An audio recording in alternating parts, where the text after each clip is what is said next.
Welcome to the Service to Syndication podcast, where we interview the biggest and most successful real estate entrepreneurs, investors, capital raisers in the world who have worn the uniform of this great country, those who provide services to our men and women in uniform, and other service-oriented professionals to provide you with the tool sets, the mindsets, and the skill sets to help you conquer your dreams and goals in real estate and to use this wealth creation vehicle so you can live a more successful, happy, and fulfilled life of generosity and prosperity. If what you desire is time, lifestyle, and financial freedom, you've come to the right place. We will bring to you the best real estate entrepreneurs who will give you the insights, the knowledge, experience, skills, so you can go out and crush it in whatever real estate asset class you desire. So grab a pencil and paper, sit back, and enjoy the ride on the Service to Syndication podcast. Hello, my servicemen and women and other service providers. Welcome to another episode of the Service to Syndication Real Estate Podcast. I am your host, Cedric Marlow. I am a U.S. Navy vet. Here on the Service to Syndication Real Estate Podcast, we interview the most successful real estate entrepreneurs, investors, and capital raisers in the world, where most have donned the uniforms of our great country. We aim to provide the tool sets, the skill sets, and mindsets for you to achieve your personal and business goals while using real estate as a wealth creation vehicle to help you live a more successful, happy, and fun-filled life. I am super excited today because I have with me Mr. David Sun, who is a top-notch short-term, mid-term investor. But before I properly introduce our exciting guest to you, I want to ask a favor of you. Please, if you get some value out of this interview, if you get some type of insight, mindset shift, if you learn a new skill, new information, receive inspiration or motivation to go out and take some progress in your life, please share this episode with some of your friends. Send it to someone you know who might be or could be interested in real estate. Share it on your social media, post it on your wall, and share it in your stories. Help us spread our message while you help others. And for all of you who share this episode, I want to say thank you. Again, everyone, I have with me Mr. David Sun. He is a real estate investor, property manager, and entrepreneur specializing in furnished rentals, including short-term, mid-term, and rent-by-the-room strategies. As the founder of Luminesce Homes, he manages furnished properties with a guest-first approach, maximizing revenue and protecting the assets of his client. As an active real estate investor, he focuses on single-family homes and small multifamily units in Northern Virginia and Hampton Roads. A University of Texas MBA and former U.S. Army combat medic, Davis brings discipline and a service-minded approach to all of his business endeavors. His mission is simple: to continuously earn the trust of guests, clients, and anyone he works with. All right. First off, David, welcome. And secondly, so David, before you became this very successful person I see in front of me, in 2 or 3 minutes, give our listeners a little bit of your backstory, like where you grew up, how was your upbringing, what in your past shifted your mindset into becoming the person you are today. Yeah, no, thanks, Cedric. That's a heck of an intro. I love that. So yeah, and first of all, it's Davis, not David, but I don't blame you for that. It's been the bane of my existence ever since birth, just explaining to people it's Davis with an S. So I don't put that on you at all. But yeah, it is Davis. So yeah, I mean, background, I'm from Dallas, Texas originally, and really spent most of my career after the military in the advertising slash marketing world, Mhm. working at different agencies like in New York, and in the Dallas area as well. Um, but then I'd say about 4 years ago, I picked up Rich Dad Poor Dad for the second time. And for whatever reason, the first time it didn't really click for me because I guess I was too young or something. But, the second time around, it really, really hit me, and I was like, "You know what? this just totally makes sense for me. I always saw myself as an entrepreneur. I always say a entrepreneur because I never really pulled the trigger on it, Right. um, and really until that point. But that's what really got me hooked in to the world of real estate. And then that led me to Bigger Pockets, which of course is probably the biggest real estate focused, investing focused podcast that's out there and just community. And then I just started listening to every single episode, like on a weekly basis, and just diving headfirst into the content. So a lot of education up front. Um, I didn't end up closing on my first deal until like maybe 9 months after I started that journey. And I was putting in offer after offer after offer and getting shut down. And I was never demoralized though, for whatever reason. So so I think that was just great, just having that endurance to go through that, but ended up closing on two properties at once on the same day for my first two properties. One was in Richmond, and then the other one is in Hampton, so in the Hampton Roads, kind of near Virginia Beach. Mhm. Um, and then since then, I've kind of just progressed to where I'm now, which is focusing mainly on furnished rentals. So that means short-term rentals, mid-term rentals, rent by the room strategies, not just for my own portfolio, but also for those for my clients as well. So I'd say in a nutshell, has been my experience. Okay, okay. And again, my humblest apologies because of course I have it as Davis' son, but just speeding through, it's like David, like, and Nah, yeah, no I wasn't trying problem. to put you on blast either. I was, yeah, I just had to Yeah, clarify for the audience, but no, yeah, honestly, yeah, no problem at all. yeah. That's my middle name anyway, so it's Oh, cool. It's okay. cool. All right. So, Davis, can you share your journey from like serving in the U.S. Army combat medic to becoming a real estate investor and entrepreneur? Well, I mean, there was a big gap there. So I got out in '07. Okay. So and I spent 4 years. I was stationed in Korea the whole time, Mm, and which was a great experience, but didn't really think about real estate at all until basically almost exactly 20 years later. okay. Yeah. So yeah. Well, sorry, that math doesn't make sense. So since 2000, basically 2000, like 17 or 19 is roughly when I started to like really focus on real estate. But again, that journey was with in the podcast world, and reading Rich Dad Poor Dad and a couple other real estate books. Yeah. You know, that purple book has changed the lives of so many people and along with bigger pockets as well.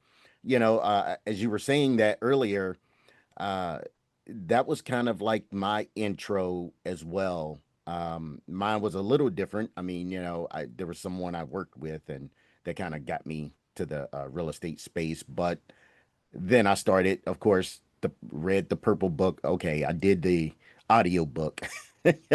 Don't really Hmm. like reading all that much, but so I did the audio book and then bigger pockets like you did, start consuming all of that information that led me down a rabbit hole and has led me to the day. So I definitely understand exactly where you're coming from. So, Hmm. are you a full-time investor now? I am, yeah, full-time investor, but also, of course, the active income from property management. Okay, yes. And I'm glad you mentioned that. So, can you tell our listeners what steps did you take to prepare you for leaving a 9 to 5 and becoming a full-fledged entrepreneur? Yeah, well, I had a help, a little nudge through the form of a layoff. So, yeah, and that was September of last year. And honestly, like it was something that was like in the back of my mind for a long, long time. I mean, I was building my portfolio basically maybe a year into that job. And that job was just not for me. I mean, it was. it was like in an industry like oil and gas, which I didn't know the first thing about the industry. And it was an association, like a nonprofit, first time ever working in a nonprofit. And so it just wasn't my space. And the only reason why I ended up there was because I was at Toyota working at like brand marketing at the headquarters, and I ended up, which is based in the Dallas area, I ended up moving over to the DC area and I needed a job. And so they cold called me and I ended up like accepting the offer because the package is great. But honestly, I'm grateful for that experience because I was essentially unhappy the entire time, which is kind of sad, but it's a blessing in disguise because it really helped me focus my attention in things that I was passionate about, because I had to, like, I was yearning for that. And so all those things about starting my own business and passive income and all that stuff, it really came to the surface because out of a necessity, to be honest. So I'm grateful for that experience at the end of the day. Okay, okay, got it. So it's almost like you started to plant those seeds of buying real estate in the area, like Hampton Roads area as well as Northern Virginia, and you just continued to buy. And then when that opportunity came, or miss or unfortunate opportunity of the layoff, you were like, okay, I've planted those seeds. I have enough income coming in, and I'm managing properties for other people. I think I can make this work. Is that kind of like how it went? Yeah, 100%. And by the way, I bought a bottle of champagne on the way home that day when I got laid off. So it was not an unfortunate circumstance whatsoever. So it was a great moment, and I'm thankful for that moment, to be honest. Even though the decision was made for me, I'm grateful for the whole thing. Awesome, man. That's a super attitude to have. That is a great attitude to have. I mean, you know, I, I was downsized, unfortunately. This was like 2008, but I wasn't even in the real estate space at that point. So my ride home wasn't as joyful as yours. I'll just say that. Yeah, totally. And I don't want to make be insensitive to that circumstance. It's pretty unfortunate for most people, of course, but for me, I would say it's an exception. Nice. Love it. Love it. I'm pretty sure there's quite a few people out there that can definitely, sympathize with, where you're coming from. Like, man, that was a blessing that I needed. Let me just step Mhm. out on my own. That's cool.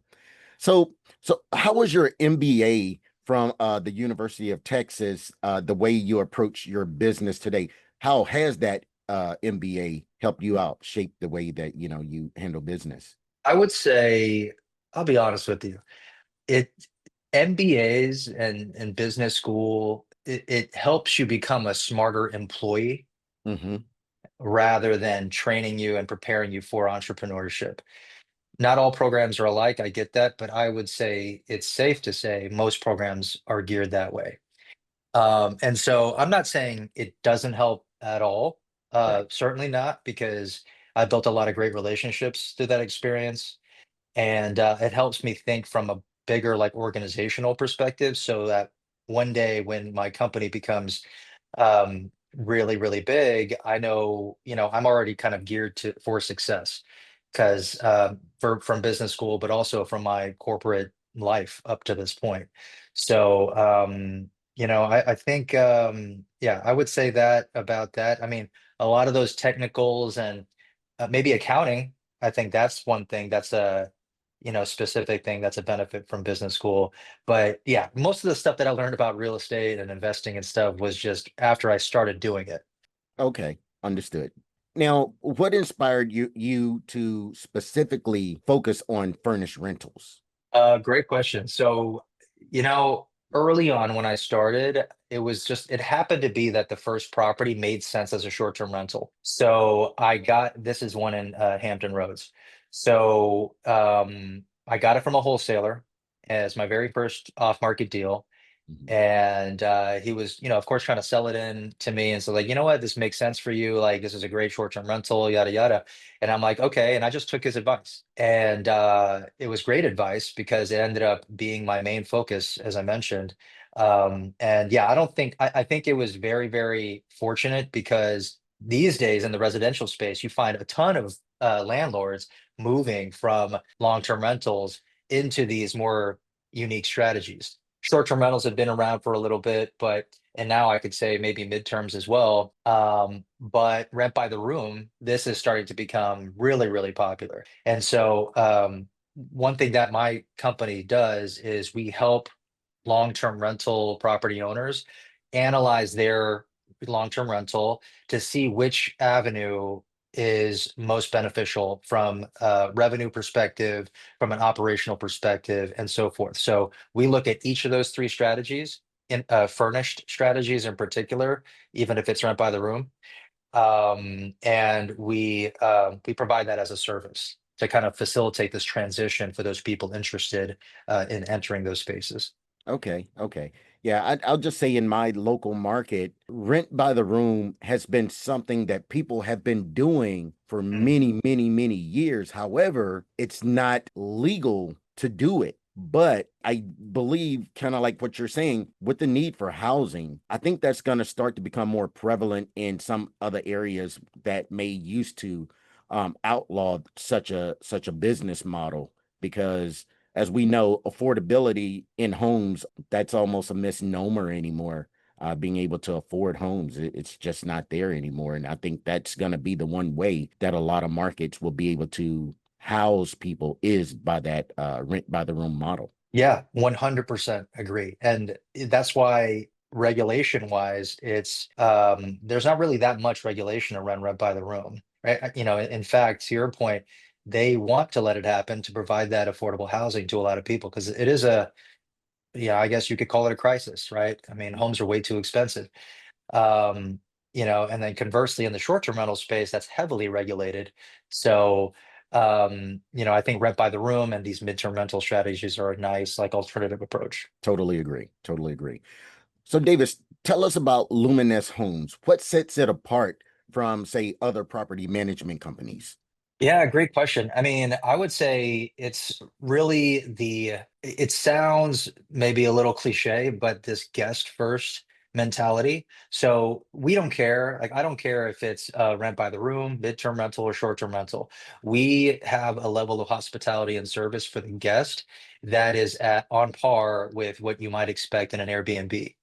So, and what that means is, maybe it's a little bit of a operational like challenge because it's a little bit more high touch. Hmm. But what that means for us and our clients is better reviews, which justify higher rates and just a better product. And at the end of the day, we're providing a housing solution, even if it's short term, that people want to stay in. And that's the level and the standard that we have an approach or we live by. Hmm. So that's what I would say is what sets us apart.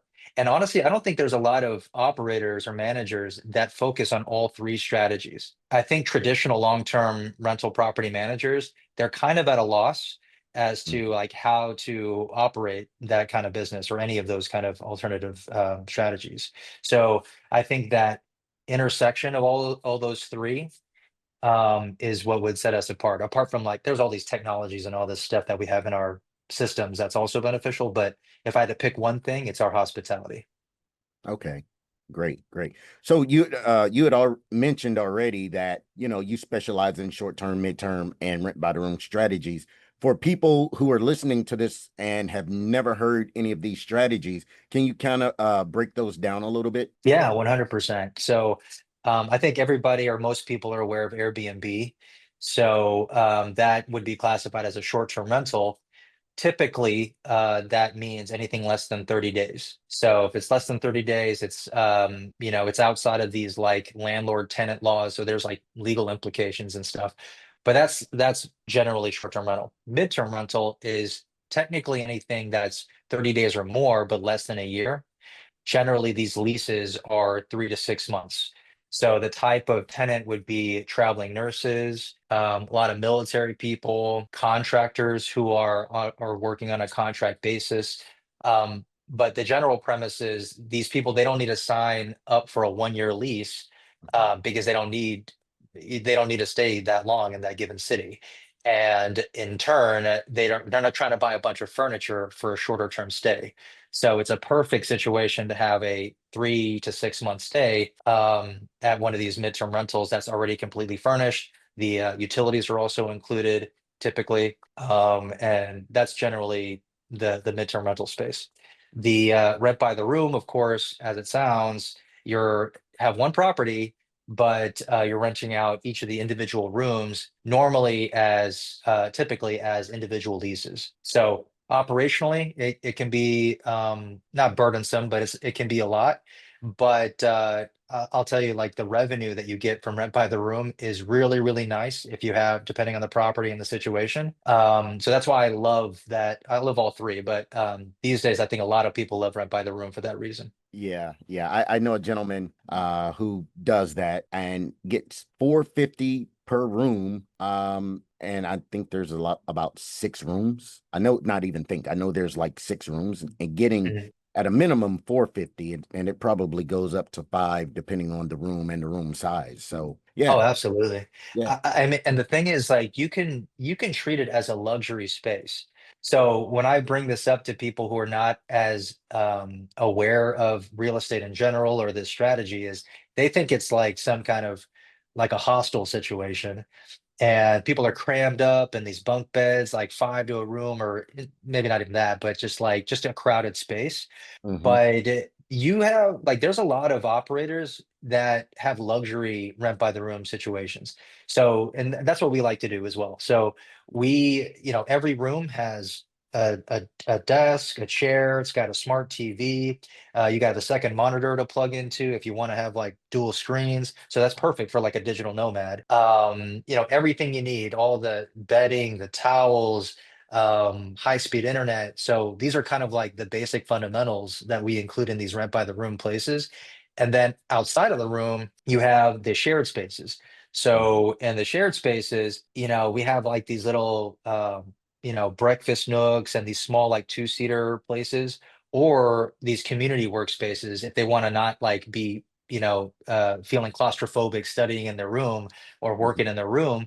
They can work in these like community areas that used to be a living room, but now it's kind of like been changed into that kind of environment. So, and it's great. And we strategically don't put like big screen TVs and like giant sectionals in these like living rooms because you don't want people to congregate.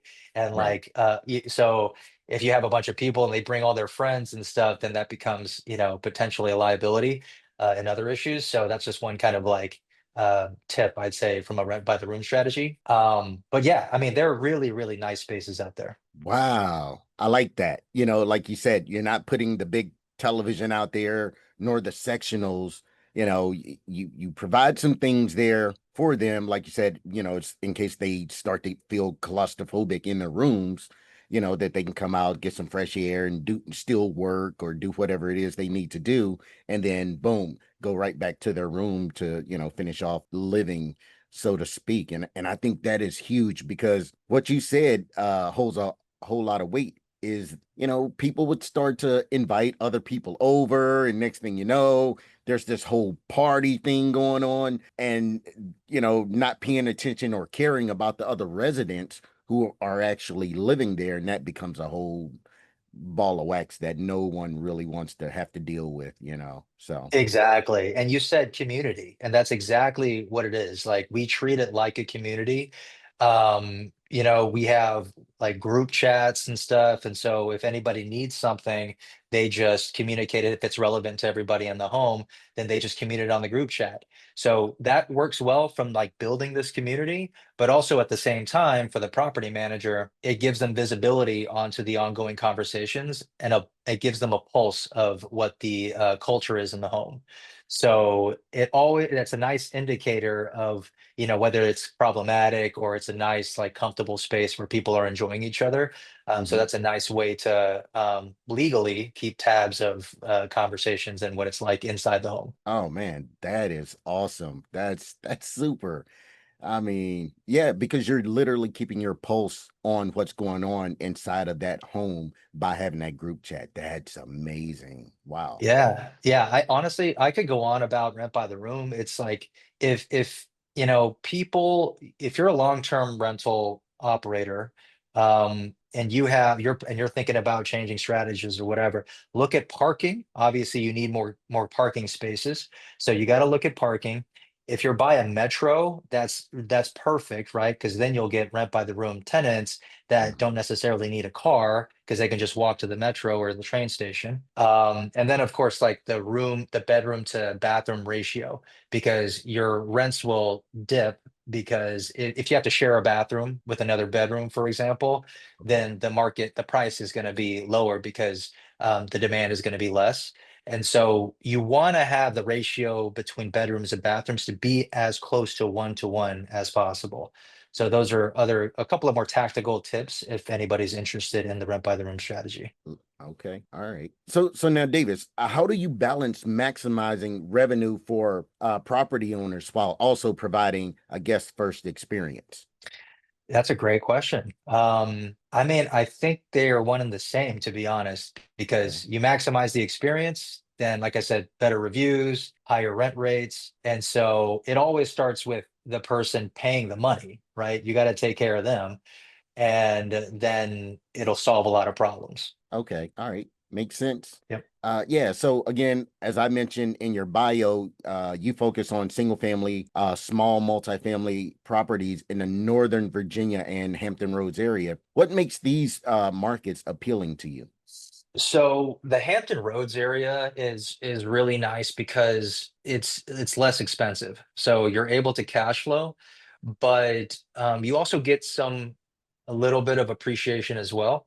So I think it's a nice balance between those two.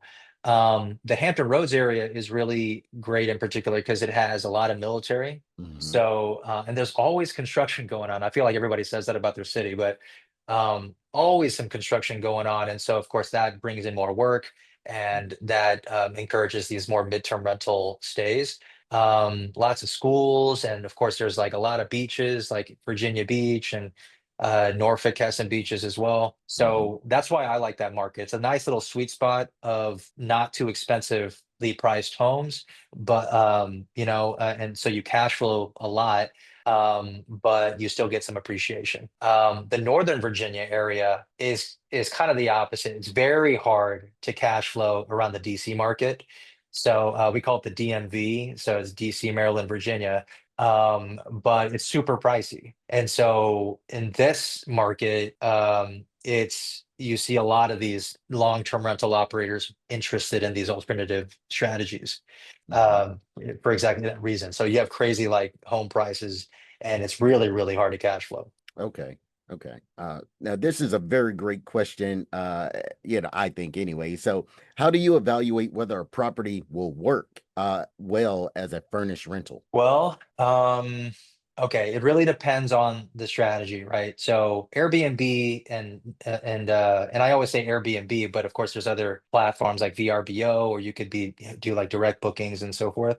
Hmm. Airbnb, I would say you just need to be in a vacation friendly area, or at least encouraging these like short term stays for other reasons. So typically, generally speaking, it's like these vacation destinations. From a midterm rental perspective, you again going back to the point of somebody who wants to stay at a place for 3 months, they're not trying to buy a bunch of furniture. So, it's nice they'll pay a premium in order to not have to buy this furniture and kind of figure that piece of the puzzle out. And then from a rent by the room perspective, I mean, you don't have to do a furnished rental for that. That's what we do.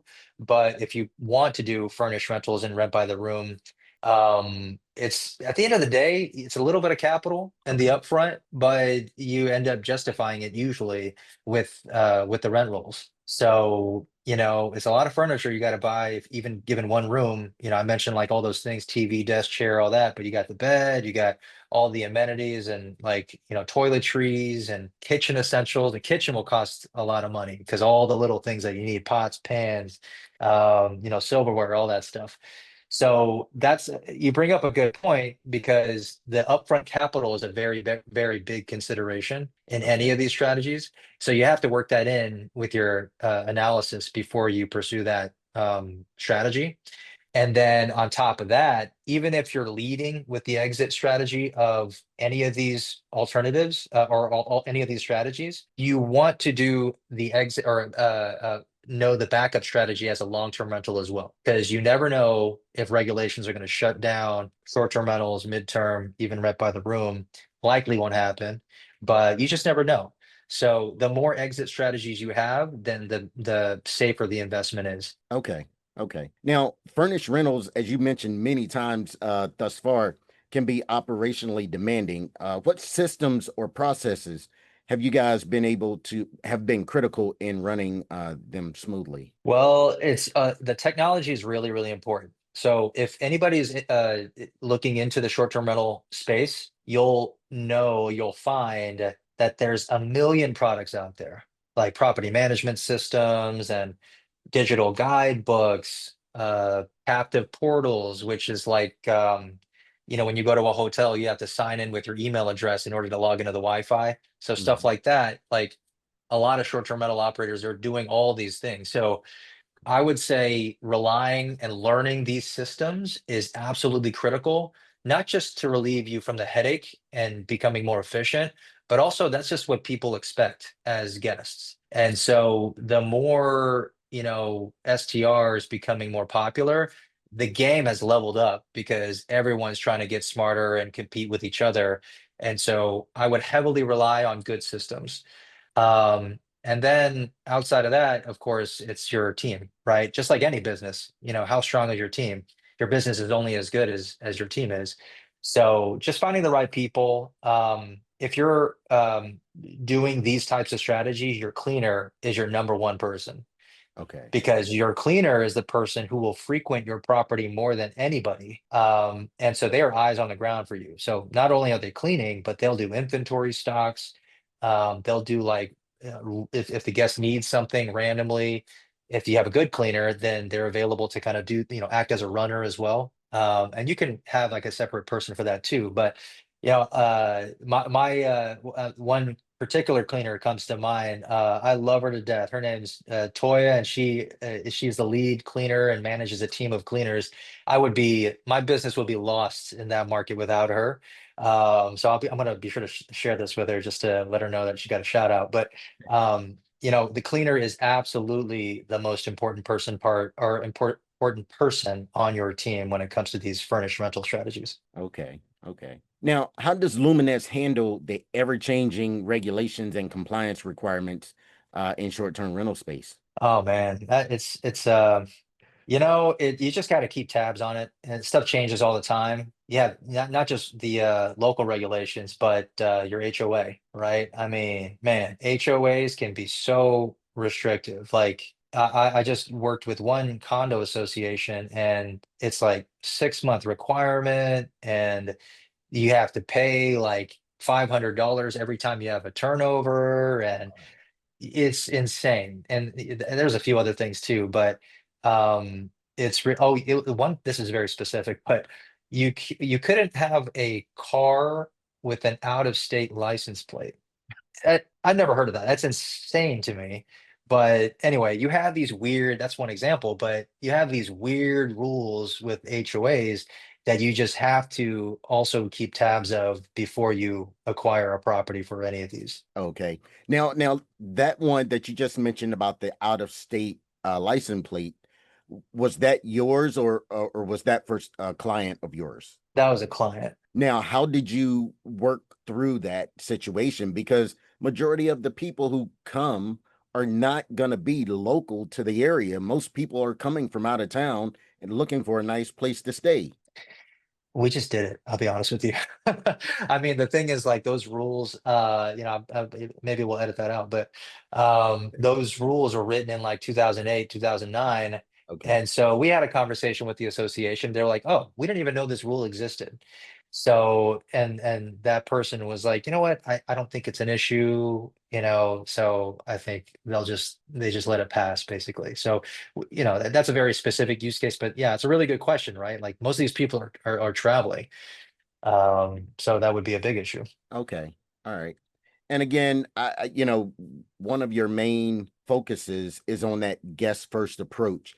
So, can you share an example of how this philosophy has helped build trust or loyalty with your guests? Honestly, it's just the little things, right? Like if it's their birthday, you get them their, flowers or cupcakes and things like that.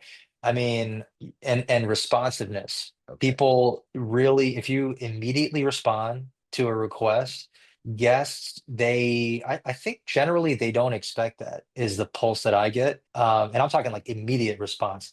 So, our team is such that where like the other day we had somebody who couldn't figure out the lock to get into the home and they got home, they got off a flight. It was like 1:30 to trying to check into an Airbnb and it's like pouring rain, all this stuff. They called and we responded immediately and it was like 2 o'clock in the morning.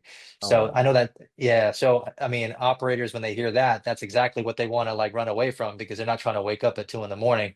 If you have a property management company who can handle that for you, that's the, ideal situation. But, I would just say that responsiveness, good communication, guest first mentality, right? It's kind of like the approach of the customer's always right. I mean, I know people have arguments against that, but when you're in the space where people can review you for anything just because they had a bad day or anything like that, you got to be on your A game and really win their reviews. So, just communication and being a pleasant person, being reasonable, and things like that. Okay. Okay. Got it. So for my listeners who are curious about entering the furnished rental space, what's the first step they should take? Um, I'd say talk to somebody who's already operated before or is currently operating, just like anything, right? Talk to the people who are already doing the things that you want to do. And so, learn from those people, look up all the content. I'm trying to think. There's a guy, Rob Abasolo, who's used to be a part of the Bigger Pockets network. He was a co-host actually previously. Okay. But he has a ton of content out there in the Airbnb or short-term rental space. So he's a good follow. Jesse Vasquez is a great follow for midterm rentals. Mhm. For rent by the room, I actually don't know anybody like an influencer or whatever off the top of my head, but I'm sure there's a few of those out there as well. You got to be that guy, man. You got to be that guy. Yeah, yeah, maybe I'll be that guy. I'll fill those Yeah, shoes. absolutely. Why not? Yeah, yeah. Why not?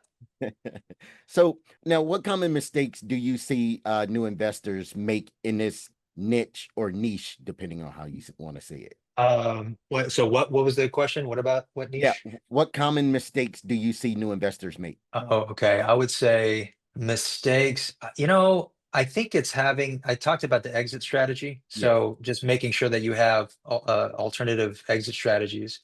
But, I think it's just not having like a go-to resource or a mentor Hmm. to kind of guide you through those things because things are gonna mess up. Right. Like if you do this furnished rental type of strategy, like, as soon as I don't know, if your teams and your systems aren't in order, you're not gonna know how to react to it, and then your reviews suffer. It all kind of goes back to that. So yeah, just have a go-to person to get advice from before you acquire, and then after you acquire it to help you out on your operations. Or just hire a good property manager, you know. There you go. So There you yeah, go. yeah. I mean that's probably the easiest thing, and so bake that into your underwriting so that you're still cash flowing with that. That's right. That's right. For all my listeners in that Hampton Roads and Northern Virginia area, hire my man Davis, and Luminesce. They'll take care of all the headaches for you. So Yeah, exactly. There are quite a few headaches for sure, but we've kind of got the reps in, so we got a good rhythm going. I love it. All right. So what's next for Luminesce Homes and for you personally as an investor? Honestly, I wish that we did that. I love this conversation, but I wish we did it maybe about 3 months later because we're in the middle of repositioning our website and our general approach. So if you go to luminescehomes.com, it's positioned as a direct booking site. But because of the growth in our properties, our clients, we are repositioning to be client first as far as the website's concerned, Yep. but we're still going to have direct booking and like guest first language in that particular part of the website. So, but what that means is we are just getting ready for continued growth, hiring more people on the team to support that effort. And there's one, everyone's talking about AI. I'm trying to incorporate AI and be more intentional about it in our systems so that we can be that much more effective at operating and like communicating to our guests on a human level. So kind of have those systems in place, have AI take care of a lot of that stuff, so that we can still be like an actual face for the guests. Okay. I like that. I like that. Yeah. So many of my guests that I've had on here, they've started to implement AI into their business, and it has began to make their business much leaner and pushing things forward. So yeah, man, good luck with that, definitely. And I'm Yeah, starting to yeah, use a lot more of it myself. I have to, you know. Yeah. that's great. Can I ask how you're implementing it in your systems? Yeah. Well, right now, the main thing we're doing now, we're trying to implement it into, for us, our underwriting. Have it to basically give us a high level underwriting of the property, to know right away within a matter of seconds of, does it meet our metrics, to even look at, give it a deeper look. That's the main thing Hmm. that we're doing. Yeah, That's awesome. So are you building an agent to do the analysis essentially? absolutely. That's Absolutely. amazing. Yeah. Okay, very nice. Yeah. Yeah, I'll be on the lookout for that. Yeah, you'll have to share some trade secrets.